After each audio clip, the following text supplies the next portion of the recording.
Hello, and welcome back to another episode of To Whom It May Concern. I'm your host, Malak, here with my co-host, Inara, Joel, and Mariam. Hey, So we are back after a 2-week break. I know we've missed podcasting. I hope you guys have missed listening to our content while we were gone. I feel like we really chose an inopportune time because in the past 2 weeks, so much has happened. I mean, whether you're on social media or you turn on the news, or I mean, it could be simply down your block. So, for those of you that don't know, recently there was the death of an African American named George Floyd. There's the stories going, Google it for more information, but basically it was the wrongful death of an African American, the role of the police, and the action the community has decided to take to finally take a stand against police brutality and just kind of the way they deal with minorities, especially of the African American community. And honestly, as a minority and as Americans, I think that discussing police brutality or the way African Americans are treated or, just minority rights in general, it's a really important conversation we should be having. And because of that, we decided that that's what this week's episode is going to be about.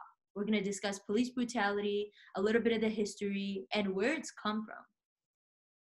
I mean, police brutality didn't start now. It's something that essentially began since the foundation of a police group, right?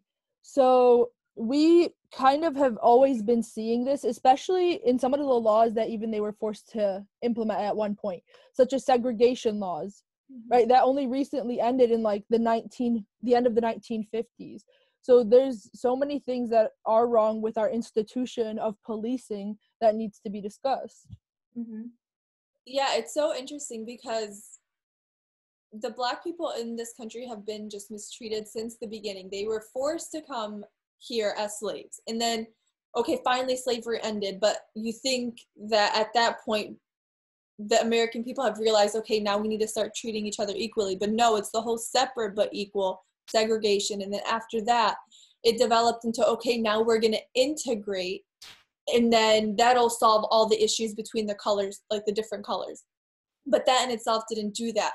And then they came up with the Jim Crow laws. And then even Angela Davis, who's a big, an activist, a big Black activist, she wrote it in her book. It's like the new Jim Crow. So like, yeah, sure, Jim Crow is officially not a law anymore, not laws anymore.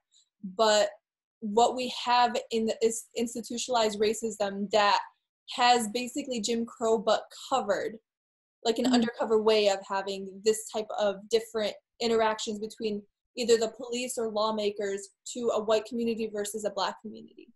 Right, like the only difference right now is not that it's explicitly written out about like segregation and this discrimination, the racism that's happening, but it's implicit. Exactly. So while we continue discussing police brutality, I think it's also important for us to recognize that, of course, it's not all police officers. We know police officers, we see police officers, they're not all carrying things out wrong, or actions are not incorrect for all of them.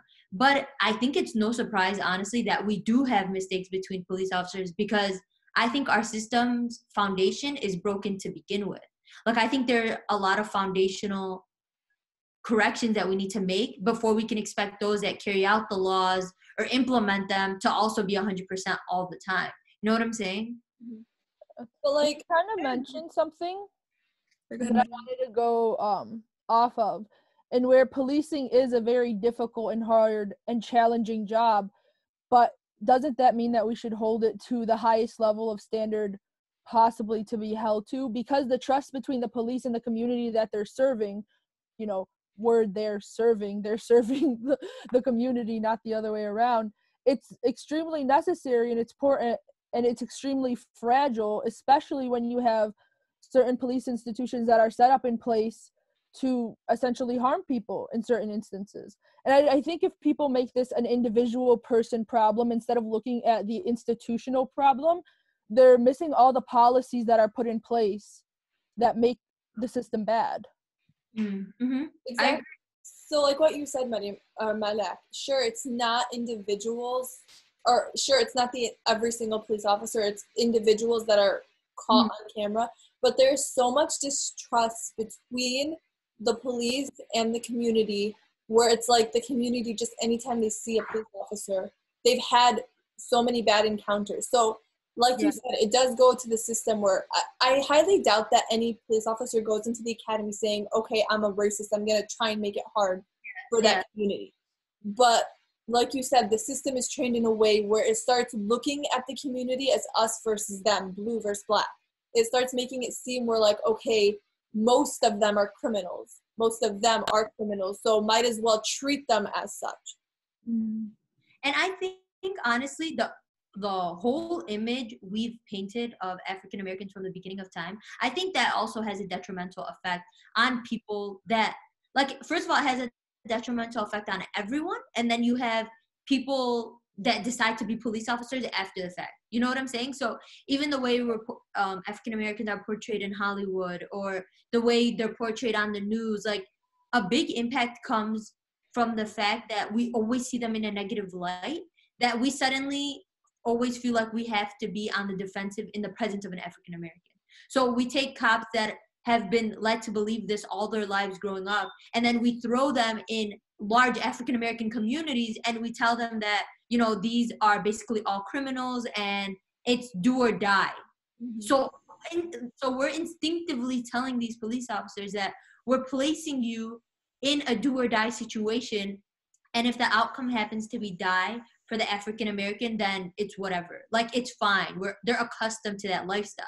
You know what I'm saying? Yeah, so they automatically feel that their life is endangered. So that's why they act that way. Exactly. So, and they're always on the defense. Like, they can go from 0 to 100 instantaneously, and when the situation may not call for it. So I watched the movie that was called I Am Not Your Negro by James Baldwin. So it was talking about how it was depicted, how African Americans are always depicted in media. So it first started out like when it was still black and white movies, on how they were always like the monkeys, the apes. They were always fools. They always were willing to be the forgiving one, and having all these white people trample all over them and be like, it's okay. Like, we're not gonna defend who we are and defend our natural rights that we were supposed to be given. You know what I mean? Mm-hmm. It's always been in a negative light. And I understand that, but what makes me upset about that argument is some people use that argument that, oh, these, you know, people were raised it's a system that taught them. But I expect the police academy and police accountability to ensure that those people that do have those belief systems aren't put on the force to serve and protect. Right. Because if you have that, there should be a way of weeding out those types of people that have those types of beliefs. Mm-hmm. Right. Or it's acknowledging that, like, the implicit biases. Like, I believe there's a Harvard test where you could see whether you have these implicit biases that you're not really aware of. And I think by acknowledging or knowing your areas of weakness and the things that you need to improve on, there could be like a cultural sensitivity training, and like really work on it before you put individuals who are racist into the communities. And the thing is, like, I'm sure all of the police officers that were involved in George Floyd's and all of the numerous numbers of unarmed black men that have been killed by the police, none of them would acknowledge the fact that they're racist. Yeah. And they might not even themselves do it because they think they're racist at the time. They're not doing it, quote unquote, because he's a black male. It's just, like you said, those implicit biases that have us act that way.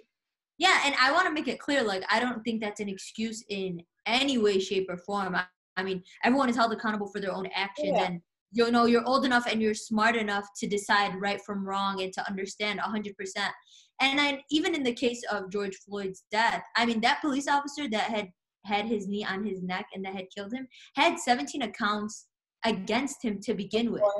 Yeah, there were 17 complaints. That was crazy to me when I heard that. I was like, wow, like, where is this, like, accountability within the police department? Like, how aren't you guys weird? Yeah, 100%. That's why I think our accountability system also needs to be taken to, like, it needs reconstructing also. Because how do you allow someone with 17 complaints to have a badge and armed and send him to the same communities he had complaints against? Like, they didn't even take him out and put him somewhere else. They kept him where he was getting complaints about, and they allowed him to continue to serve the community. Police brutality and police accountability go hand in hand, especially since there's no real system of police accountability happening right now. I mean, what happened with that police officer isn't an isolated event. Jason Van Dyke had 19 complaints against him, 10 being for overuse of force that he was never, looked into for. And he ended up killing another person. So this isn't something that is isolated. All these cops that end up killing unarmed Black men, 99% of them have misconduct complaints prior. And now it seems like we as civilians are putting it into our hands and making sure the police are held accountable, because it was due to recordings, and now due to our smartphones recording these incidents, and we're posting them up and them going viral, that the police are more hopefully afraid, or that people are looking at this and saying there needs to be change that needs to be made. 100%. I've seen a bunch of like memes this past week that said like racism didn't just start and police brutality didn't just start. It just started being recorded. Yeah. So these actions are not something that just happened overnight. This has been something that has augmented over years and years of history. And now people are just recognizing it and taking matters into their own hand, like you said, and posting on social media. Our social media today has been like the catalyst for so many different cases, especially when it comes to Black Lives Matters and African Americans. Because there are things that happen across the nation that we would have never known about until now, when people are posting about it and talking about it. And it's so funny when police unions complain that they can't do their job because people are now recording them. And it's like, how is it hurting you? It won't be hurting you unless you're doing your job incorrectly. Yeah, 100%. The crazy thing is just thinking about all of the cases that aren't recorded. Like, there's so many that are recorded, but there's so many more that are like hidden. Not only, even in the instances where the police officers are being held accountable, the people that are holding them accountable are oftentimes like co-workers or people they work with all the time. So oftentimes there's also a bias in that too. Yeah, there's a huge problem in that system because misconduct is investigated by fellow police officers. And also when you go to court, which none of these cases rarely ever see court in a grand jury, but when they do go there, who is supposed to hold them accountable and who's supposed to charge them? Prosecutors. Guess who work hand in hand on a daily basis? Prosecutors and cops for all the prosecutors' other cases. So do you think that's an adequate justice system? But I mean, some people have bought outside prosecutors to when it gets to that case. So they have been trying to slowly fix the system, but it's not at a rate that's enough. Yeah. Okay. Sorry, I kind of just wanted to go off of that. Like, even looking at the Chicago PD, it's well aware that the police department and the community, there isn't much trust in it. So they're aware of that, and they've like tried to do some things. Like, I know they have monthly, they call it beat meetings, where the community can go to the police department and like they can discuss, they can get to know each other, meet each other. You know what I mean? So they have like these things in effect, but I feel like these things are just like band-aids over an action. Like, they're not really going to the core issues and trying to think of like long-term solutions. Yeah, and I actually had a question, Mariam, from like a legal perspective or things that you've learned along this realm. Like, what are the laws in place, or what are some of the regulations in place when these cases do get to the court? Because even when we've seen with Jason Van Dyke, when he shot Laquan McDonald 16 times, and even when he was found guilty of all those charges, if you were to look up his case now or to kind of find out the final verdict without all the like jargon, the legal jargon, it ends up that he only gets like 3 years time or something along those lines. So what are the laws and regulations in place for things like that? I mean, there isn't really. It's at the discretion of the judge and the jury, and also prosecutor. Prosecution deals happen all the time where people make different arguments. There's also appeal. So it's not just like a one fits all or one sentencing fits all. It kind of depends on each situation. And in that situation, that's terrible that he only got 3 years. You get more for holding marijuana illegally. Like, seriously. Yeah. So, I mean, what the problem is that when you're in those types of situations, the jury is a trial of your peers, obviously, like promised through the Constitution. And a lot of people, when they are in the jury, have a hard time believing that police should be held accountable or that police made an issue, especially if, depending on, the jurisdiction that they're in, a lot of them are racist or implicitly racist. So they don't believe that a police officer made a mistake, and they don't hold them accountable for that. Or it's not that they don't acknowledge they don't make a mistake. I think they're just more empathetic towards them. Or more. Well, yeah, they're more likely to believe. Like, for example, you're allowed to bring expert witnesses into trial. So a lot of these policemen bring in expert witnesses that show that any little thing is a reason to be fearful or scared or use force. And that's not true a lot of the times. But people on the jury are like, yeah, he did have a right to use force. He did have a right to use deadly force. And then it just goes away. Yeah. For example, in one trial, the expert witness said that, yeah, he had no weapon, but his fists are weapons. And do you know how hard a fist can hit against a gun? I'm like, are you serious? That's what you're trying to say right now? Illogical. He even went as far as quoting, a fist was the first weapon a human ever had. Oh my God. So okay. This guy's holding like a gun. Oh. No, but trying to justify that even if someone does not have a weapon, that deadly force is still able to be used against them. Like, that's such a stupid, silly argument. Why are we bringing this in right now? And here's another way that we create, or we, like, encourage police brutality. How about the defense tactics that police officers are taught? Like, they're taught first to, like, shoot to kill, okay? And then the way that they're also taught to handle these humans is crazy. Like, people are literally treat these people like animals.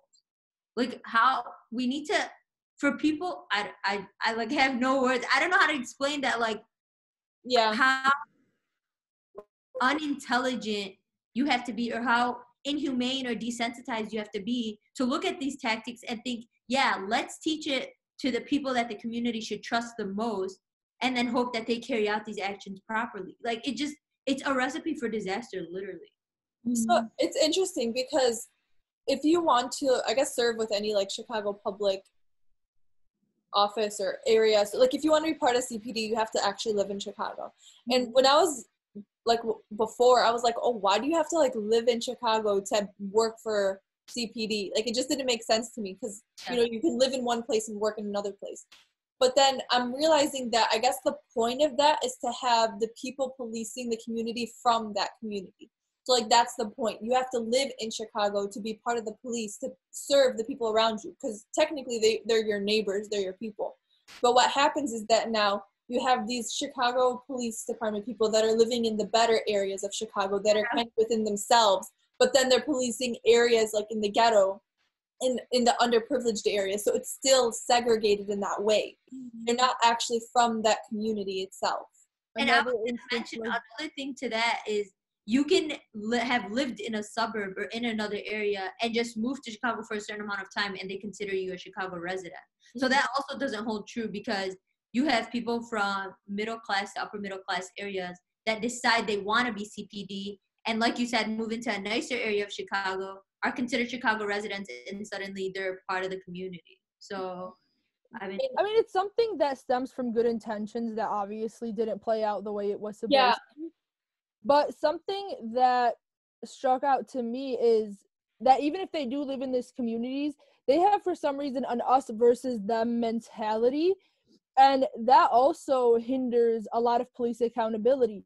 So other police officers don't want to hold their colleagues accountable when they do see misconduct on the force, or they are out patrolling with them and they see misconduct. And there's actually an incident in Baltimore, I believe, where it was very popular, a police officer actually put in a report that two of his colleagues were using unjustified force and misconduct, and he was bullied by the rest of the police force, to even the point when he would call in to get assistance, they wouldn't come and help him. They called him a rat.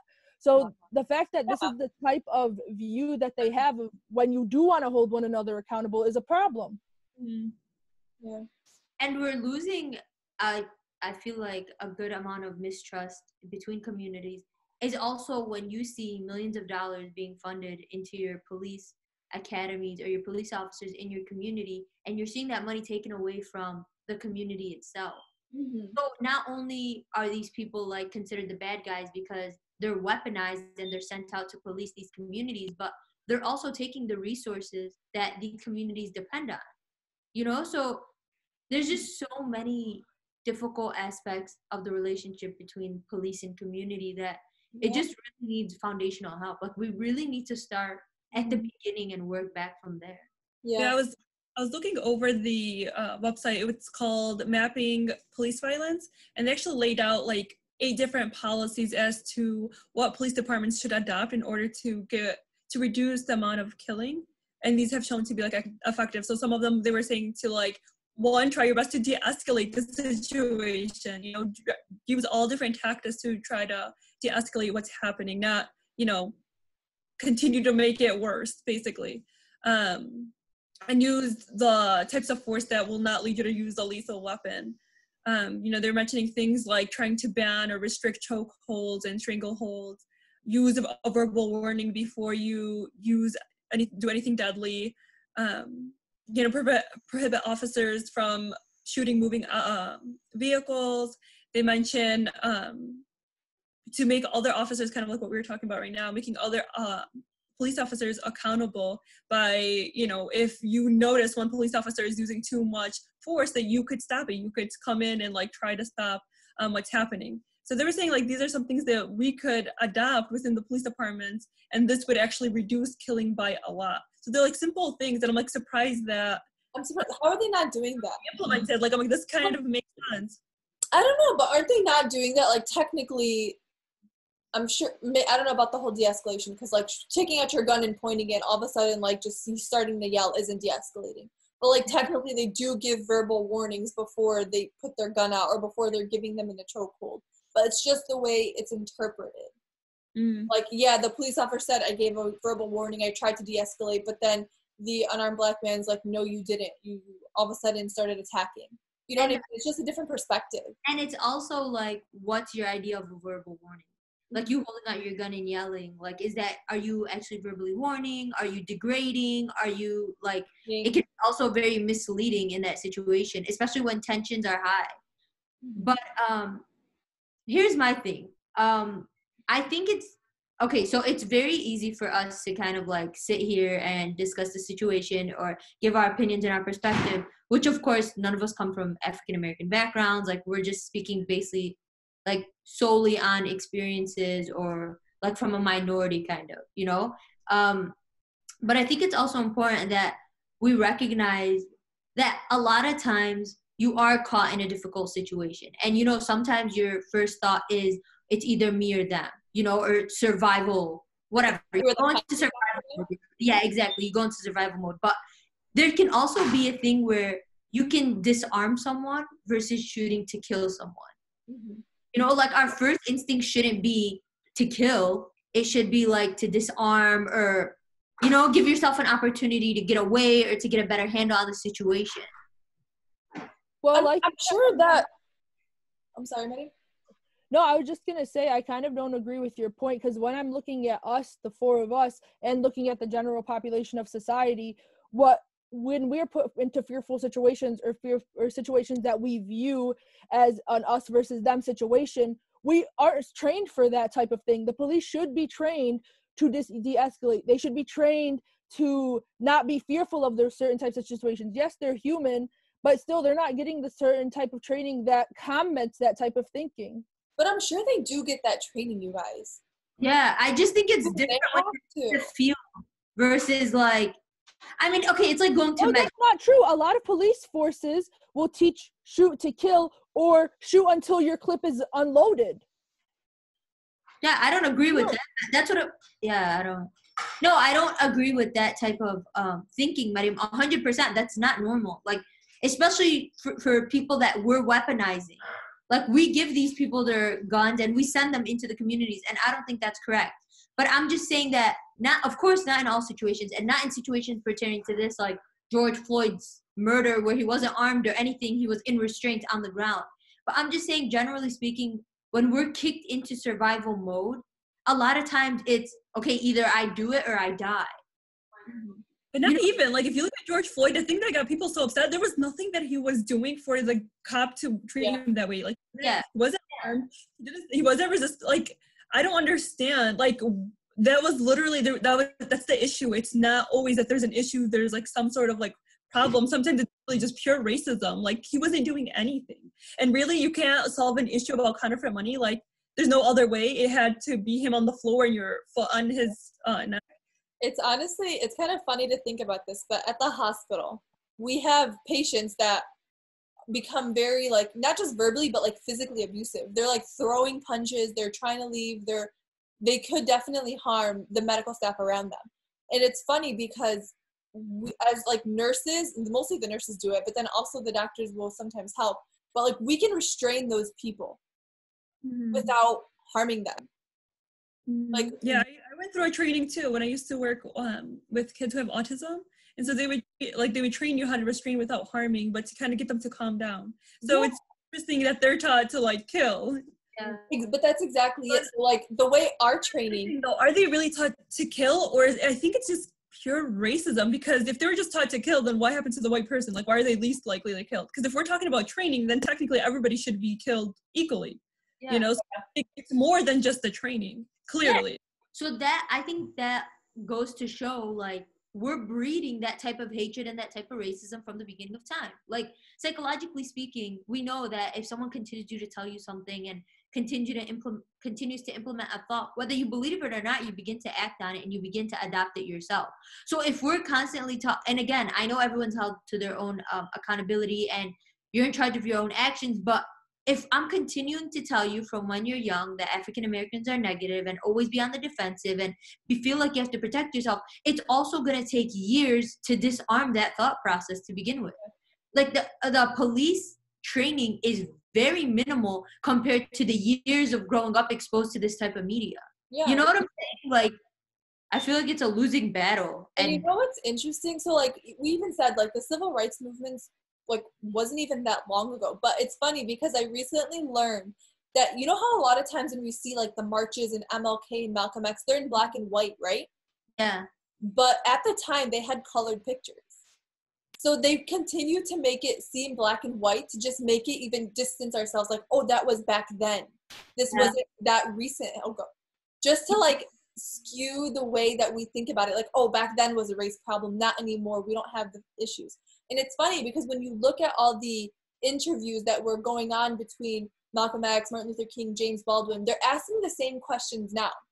It was funny. There was a white interviewer that was asking James Baldwin, like, why does it have to be he's a black man, he's a white man? Why can't, like, I'm a white man and I'm a scientist. I have more in common with a black scientist than when I have with a white guy that's against science. And you are a black artist, so you have more in common with a white artist than with a black man that's, you know, whatever, that doesn't like art, that doesn't like art. So like, why does it have to be about color? And it's the same arguments that I listened to growing up. Why does it always have to be about color? Why can't it just be like, why can't I be assessed as an individual? But it's like, black people they're being assessed the second they walked in because of their skin color. So they have to always be on that defense because of that. So they can't just be assessed on an individual basis. But a big argument is also that it's not, our purpose is not to say, oh, we don't see color, or, oh, you know, like, we don't see that, but it's just to recognize that, okay, you are colored and you have the same rights, or you're allowed the same action, or the same forgiveness, or the same mentality. You know what I'm saying? So I'm colorblind. It doesn't make sense. Yeah, exactly. So let's stop. Go against that. If you're colorblind, then you don't see patterns. The patterns of racism that's happening, the patterns of police brutality that's happening. Exactly. So let's focus less on just the color of people's skin and just the fact that these are basic humanity. Like, this is just how you should be as a basic human being empathetic, being just a part of society. Like, you have to adapt thoughts and these. No, but those arguments like, I don't see color, or all lives matter, those arguments are just used to kind of just derail the whole movement. Yeah. And it's funny because I was talking to like some white coworkers, and they were talking, like, they obviously support the Black Lives Matter movements, but because they're more like, they talk to more white people, they're just saying how it takes a while to try and like have other people be like, well, why doesn't my life matter? And it's like, no one is saying your life doesn't matter. And there was actually an example that I saw on, was what was that, on TikTok, and then she also reset the example. How if a house is burning and everyone's going to save that house, it's not that we don't care about all the other houses. It's just that one house needs more attention. So that's to say, and it's funny because that metaphor helped explain to a lot of other white people, like, that's true. Right now, my life isn't in danger. My life isn't being affected. It's other people. So it's not that I'm trying to belittle anyone else's life, but right now, Black Lives Matter. Like, that is the movement that we need to push forward because that's the one that's being affected. Yeah, I hate when people start to shift the conversation to like, well, we have issues too as minorities. I'm like, nobody's saying that we don't have issues and there's those issues that need to be solved. But why is it us versus them? It's like, what can we do to help, Black lives? What can we do to make a difference? Like, why is it always this competition? Well, my issues are more important. We have, especially like as Arab and Palestinians, we're constantly like, well, we have issues and we experience this and that. But it's like, by supporting Black Lives Matter, you're not supporting your own either. Like, it's two different things. So why does it over only like one category over the other? Why can't we do both? And even if we isolate the Black Lives Matters movement, like if we're focusing solely on police brutality, like this is something that affects other minorities also. Like, you don't have to be Black in order to experience a difficult experience with police officers. Like, if you're they definitely do have it much worse than Oh yeah, no, 100%. But I'm just saying, like, our concern or our focus should be on the system itself. Like, even if we're taking away the specific race that they're attacking, the system itself, the foundation is built on, is corrupted. Like, that's where the work also needs to be done. And here's the thing, like, you have to be for or against certain principles. So, like, I am against racism and police brutality for, like, everyone, right? And systems of oppression are all connected, whether it's in the U.S., whether it's, like, in Palestine, around the world, because a lot of police officers are being trained in Israel. So they are connected. And if you're fighting for one, you're inherently fighting for another. So if I'm fighting for Black lives and supporting them, then, or supporting for justice for Black people here, I'm supporting for justice everywhere. Because it is interconnected whether we like it or not. And another thing, we're minorities, right? So if all minorities band together against injustices, guess what? We'll have a bigger argument to make. We have bigger pushes. For example, one of the things that I know the Black Lives Matter movement is doing is that for a couple of days, they want to spend not a penny in the economy and the system to hurt that. Now imagine if not only they do it, but every single minority also attaches themselves to that. Imagine the major change that will happen. Minorities should stick together because you are a minority by number. People and politicians don't care about small numbers. So I have 100 people here, 100 people there, 100 people there. But those people connect together, that's 300 people. Guess what? Politicians are going to start caring. People on Wall Street are going to start caring when you have a bigger group of people. That's just basic numbers. Yeah, and I think it's crucial, very, very crucial, that whether you're from an African-American household, whether you're a minority or not, that when you recognize something is wrong, you speak up.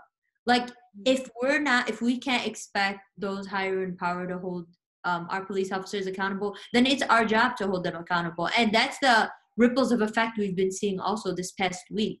People are very kind of sick of turning to their politicians or talking to the representatives, whatever. And although all the actions that were taken weren't necessarily right at all, but it's just the fact that people are finally strong enough to be like, hey, you're doing something wrong. We're seeing that you're doing something wrong, and we're no longer going to stand for it. It's just a matter of being loud about it and garnering attention that actually makes people step back and be like, okay, fine. Like, obviously something's wrong. Too many people are caring about it. Let's take it into consideration. And we saw that because I was reading like one of the articles that had come up on one of my social media feeds, but it was basically saying like how the Los Angeles mayor is planning on taking like $100 million from their police fund and pumping it back into colored communities. So, it's just like things that are making the difference. I think we're in a very pivotal part because look at the next few months, we're going to have voting for senators, for our president, for different mayors across the board. And I think what we really need to look at is how are they responding to these types of issues and then taking our vote and then implementing it. I know voter registration went up like crazy these Good. past couple of weeks because of what's happening, because people now are starting to care. I was reading an article and it was talking about how Minnesota's city council is actually planning on debanding police departments. So they want to pull away their funds and they want to create a community-led public safety. So they no longer want to invest in their police departments, and they want to have it where the community itself takes care of the situation. I mean, it doesn't talk about exactly what that would look like, but I also know that Chicago, it wants to change up in how our system works and the organizational structure functions. They want to create a council that overlooks the police department and kind of have them basically have them overlook the police department, create a council where we ourselves elect the people that we want in charge in order to get rid of this racism and to make the cops accountable. So there's definitely a lot of movements and a lot of changes that are happening, and people are like, this needs to stop and there needs to be change. I was gonna say, I hope that when they create that council, it's from people from the actual community, like people of color, minorities that are like actually in charge of this council. I mean, but they have to be voted in, so it's whoever. Yeah, they have to get voted in. Yeah. So it goes back to that.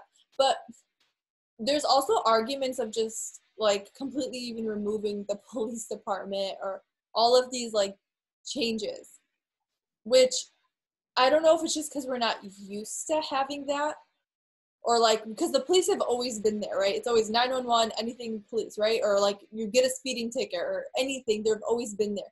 So it's just kind of shifting the paradigm and just having what kind of community can we have where we're actually being protected and not harming the people there. Yeah, I personally don't agree with the whole idea of like having no police.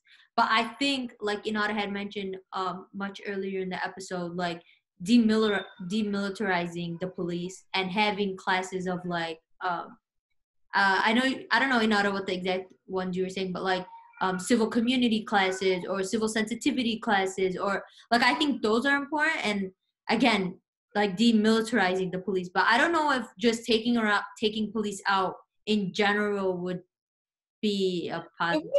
It wouldn't be in a sense where we have no one to protect or whatever, anything like that. It's just, I guess, a different type of police force. Mm-hmm. Yeah, but it's so funny. It's like we couldn't afford PPE for doctors or nurses at the hospital, which is so much cheaper, but we can literally give military grade equipment that's so much more expensive to police officers to what?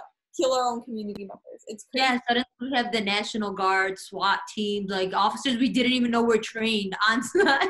And it's so interesting. It escalated so quickly. And here's my thing. So like we have the National Guard out right now, right? Yeah. But like if you were to go to the inner city, like the poorer areas, the ghetto areas of Chicago, you don't see the National Guard there. You only see the National Guard in the downtown area where the richer areas are. So it just goes to show you how the entire system, like you're only protecting people that you feel are worthy of protection.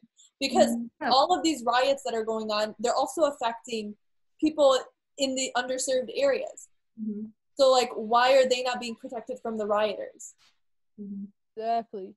And a lot of, just kind of going back on other issues, in general, the reform movements are being hindered a lot by police unions who have a big voice and lobbying for Congress to not have these certain types of issues in place.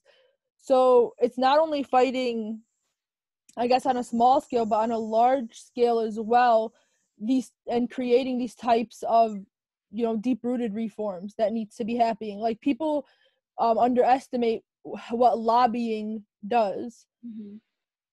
Yeah, and it's easy. Okay, so situations of George Floyd, that was the most recent. But there are so many stories that we hear, even like Breonna Taylor and like, just there were so many recent cases. And I think people really need to stop veering away from the topic itself. So like a lot of times we hear all these other arguments, like random perspectives, like people try to stray away. But the bottom line is, hey, there was this person, they were wrongfully killed. Who were they wrongfully killed? The police. We need to hold them accountable, period. Like, obviously you can go 100 different ways. Like, there could be 100 different perspectives or come up with different excuses. But the bottom line is the action carried out was wrong. Let's focus on how to make sure that never happens again. Period. Yeah, so funny. A lot of people use different arguments to deflect from the issue at hand. For example, one of my favorite ones that are coming up time and time again is, yeah, but black on black crime is a thing. Like, what does that have to do with police brutality? Nothing. Yeah. I'm so confused. Or the same thing even recently, like the entire Black Lives Matter movement, all of the peaceful protests completely like overlooked because of the riots. Everyone's worried about, like, again, no one, we always have to say this, no one approves of the rioters. No one agrees with what they're doing. And because a lot of them are even hurting Black-owned businesses or Arab-owned businesses that have been in the community. Yeah, we understand, we don't agree with it. But now everyone is shifting their focus to those riots. Everyone's shifting the focus, defending, oh, no one agrees. And we're not talking about the actual issues that what even started this to begin with. Yeah.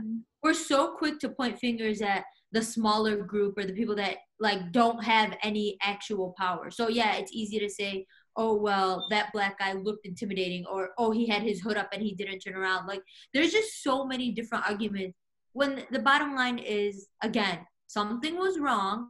Let's reprimand the wrong action and not focus so much on like just who was affected. You know what I'm saying? Like, of course, the victim matters 100%, but again, let's go back to the police. Why are you trained like this? Why was this your first thought process? Like, you know, understand where they're coming from and being like, no, this is why you're wrong. You will be held accountable because we will use you as a model for other police officers. But I feel like it doesn't just stop at the police. I feel like, you know, hearing a lot of people's responses, especially when it comes to the looting and like the comments that are made, I feel like this is a whole society issue. Like, it's not only police. Like, this ignorance and this like racism and discrimination towards Black people is literally everywhere. Like, there's a lot of Arabs that are racist. So like, you know, it's not only, we shouldn't, like, I feel like what this happened with George Floyd, I mean, yes, we need to, you know, fix our police situation in the police departments, but that's not the only system that needs to be fixed. Like, we need to educationally, like, how are we raising kids and what are we teaching the kids and our own kids and everything. Like, there's so many other issues and other systems that need to be fixed from this. It's not only the police. So, yeah, I'm telling you, I don't think it's going to completely get rid of the situation, but maybe, you know, more lives will be killed when it comes to like police, but there's other, you know, discrimination and racism still happening in other areas that need to be, you know, focused on and reformed. I'm telling you, this is something that we've grown up with. Like, this is something that's integrated, even in the most subliminal ways. You know, if you're in an elevator and a Black person walks in, like moving your purse to the other side or pulling your kid closer, you know, like you're in an area that's poor, maybe, so you roll up your windows, you lock your doors. Like, these are things that we also don't think that is racist, but like it's integrated in your thought process. This is the way you carry yourself. And for a lot of people, it's like, you're educated, you know, you're going out into the world. And especially for us, this is a crucial time because, you know, we're in colleges, we're in universities, like these are colleagues, these are peers. Like, we need to begin to deconstruct the way we think also, and to understand that what we're doing isn't right either. We may not hold a gun to someone's head, but there are so many other ways that you're encouraging the system that we need to recognize and we need to put a stop to, honestly.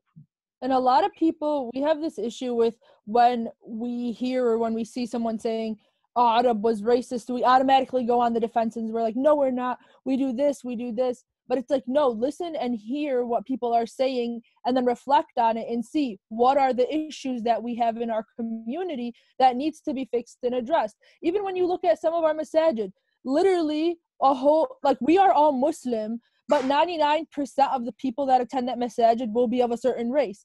And I know we all can tell that we have different communities based on different masajid. So in one masjid, there'll be only Arab people, in one there will only be, you know, Black people, in one there will only be Desi people, in another there will only be like a different type of community. And why? That's so sad, because people don't feel comfortable going to different types of masajid. And why? We need to really be introspective and think about that. Yeah, I mean, personally, my social media has blown up with all different types of way to like educate ourselves, educate our children, like donate to the cause. You know, there's just so many things that we can do that, like, I hope this was kind of like a wake up call, you know? But I hate that. I hate that that's the thing about social media. People think if I put a post that I did something. Like, no. Or I hate that even opposite. If you didn't put a post, then people think you do absolutely nothing in the real world. And it's like, no, social media isn't how you, like, yes, it's used as a very, very extremely powerful tool, but now what are you going to do off of it that creates actual change in the society and actual changes in the community? Yeah, and I mean, even like comparing when I was a kid to now, I think like my family in general has grown, because like terms like abid was normally used when I was younger, and now it's not anymore. Like we wouldn't dare to say that anymore. Mm-hmm. So it's again and that's because we've actively like said like, no, we're not going to ever use that term anymore, because and I'm sure that what did it start, like saying that word wasn't said with bad intention. It's just like, something that was ingrained in the vocabulary. So now fighting again, listening to how that is a bad word that you shouldn't say, now you're removing it from your vocabulary. So you need to listen to when people say something. Exactly. And that is something that we actively have to do. Like, no, this is, it stems, even if we don't mean it in a racist way, like with the N-word, sure, we might not mean it in a racist way, but it stems from racism. So that's it. We're not going to say it anymore. That's that. And again, it's just like listening to our Black community members saying, okay, this is how, for me, I'm not a police officer, but like as a person, this is how I can do, whether it's my language, whether it's my actions, whether it's just like inviting friends over for a thought. Like there's so many Black Muslims that are in our community that we just don't like interact with as much. Yeah, and just when we preach holding each other accountable, we have to start holding ourselves accountable too. So it's not enough just to hear about this and, like you said, Mariam, post on social media. The biggest, I feel like the strongest power a person can have is intelligence. So read about these things, read about past Black community leaders, read about police brutality, where it stemmed from, read about mass incarceration, read about other minority. Like, we need to understand where people have come from in order to understand how to progress together. Mm-hmm. It's so easy for us to just be like, to feel like we think we know everything. I say this to myself before this goes out to any of our listeners, or before I share this with you guys, but I'm still very ignorant on the situation at hand, when I read things, when I watch documentaries on Netflix, everything is so surprising to me. Like, I myself am kind of in a very sheltered community, I've been not exposed to that many things. So these things still take me by surprise. When I read about mass incarceration or about police brutality, or learn about like the new laws or the policies in hand that provide police officers with loopholes, it takes me by surprise, because I would have never thought in a million years that we allow for this to happen, that we help this corrupt system. It's insane to think about, honestly. Like, as far as we've come in all fields, it feels like the further we've come from each other. We're so smart in every other subject, but when it comes to humanizing each other or being empathetic or sympathetic towards each other's problems, we're suddenly clueless on the matter. Yeah. And subhanAllah, and also says that's what makes you good. Like, I created you guys in different tribes and different colors, so you guys get to know one another, not to be like, stay away from me, you're not like me. It's like, no, that was the beauty of Allah's creation. It's to see different colors and to speak different languages, not to separate, but to come together and, be shine in our differences. Being different isn't bad, and you shouldn't stay away from me because you're different. And what's so crazy is Islam preaches that as a Muslim, as you being a Muslim, you're not just supposed to care for other people that are Muslim. It's your job to be socially responsible for every human being, not just every Muslim human being, every human being that is having an injustice done towards them. You are supposed to be an active voice in justice to help them in any way that you can. Yeah, and we see that through the Prophet ﷺ. I mean, he gave Bilal, an African-American slave, one of the highest positions that you can have. He was the Prophet's mu'adhin. So we shouldn't recognize color as an obstacle or as a reason to feel inferior. It's simply as standing in salah, like in rows. It wasn't like due to your status or your color, this is where you stood, in line for salah. It was like, no matter what you did, what your job was, who you are, like everybody lines up in front of Allah subhanahu wa ta'ala. And we're all the slaves of Allah subhanahu wa ta'ala, and one color is not superior than another color, I mean, the fact that Muhammad ﷺ literally said that in his last dying sermon and speech to the people shows you how important that was, and that still is to the day. Like, the fact that was done how many hundreds and how many thousands of years ago, but it's still very important to this very day. And it's still an issue. Yeah. It's honestly sad. I honestly just hope that all the noise that's been made has some like good changes to come, inshallah. That's what I'm hoping for. I'm trying to be optimistic here. inshallah, if we continue to not see it with our police academies or with our higher ups, at least for the people, like us recognizing in each other that there's power in numbers and there's power in understanding and sympathizing with one another, that we'll get a lot further than just, every man for himself kind of thing. And I'm thinking back to one of the chants that even we say in the Palestinian protests, but no justice, no peace, right? And it's not, it goes hand in hand. When there is no justice, there is not going to be any peace. There's not going to be any peace within our hearts, and there's not going to be any peace on the streets as what we see. So like, people are always complaining about what's going on. Oh, we have a curfew now. Oh, we have this. But it's like, that is an aftermath of what we have created, of the society we have created. If we're not going to be a just society, this is basically, we make our bed, now we have to lie in it. And how much more can you be silent for when you constantly keep hearing these stories back to back and over and over? They've been forever. You're fed up. You have enough. You're like, this is enough. There needs to be some sort of like, we need to shake the world to like wake up and to cause change. Yeah. It's actually crazy seeing it at an international scale being played out too. Yeah. How people of different nations are also standing in solidarity with the Black Lives Movement. And because it's not just the U.S. It's crazy. It's beautiful. Yeah, it's not just a U.S. issue though. It's a global systemic problem. Yeah.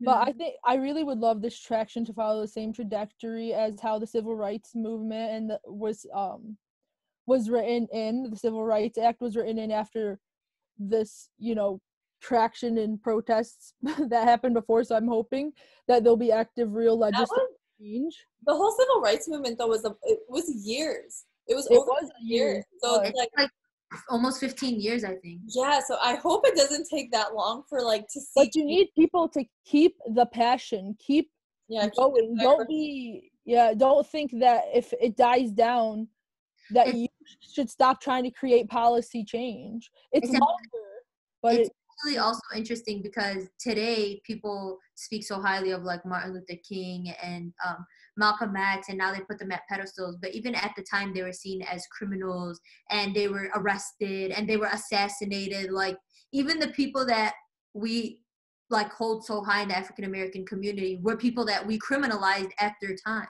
Yeah, you know what I'm saying? So, like, no one likes change. Yeah, whoever tries to change it, like they're not gonna be liked. Yeah.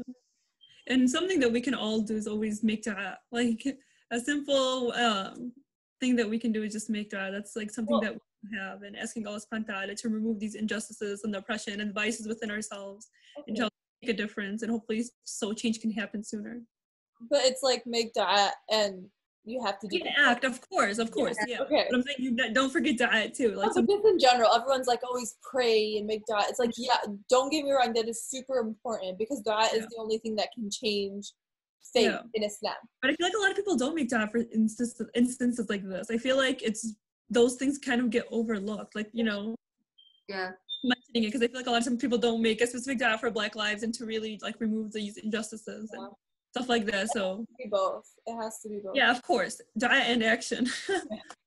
So I think those were kind of our ideas. Of course, I feel like this conversation could go on for hours. There's so many different perspectives and so many different situations that we can I'm pretty sure there's a lot of things that we've missed because we do not come from a background. We come from a more privileged background, so like, I even kind of feel like we don't have the right to talk about this, and I don't think we did this topic any justice with what we're talking about. But I don't think you should say we don't have the right to talk about it. We should talk about it and be more educated and learn more, but also give platform to our peers that have more knowledge on it than us and are more experienced on it, to listen to them talk about it. 100%.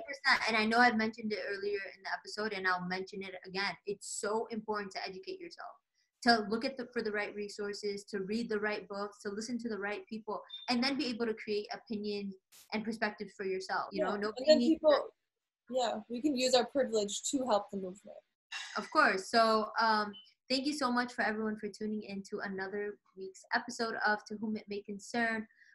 We loved learning more about these topics. We love to be a part of the change. If there's anything, like Inara had said, that we had missed, or you feel like we've spoken unjustly on, please feel free to reach out to us. We're always willing to listen. We're always reading comments and responding to everybody that reaches out to us. You can don't forget to subscribe, like, and follow us on YouTube and on social media.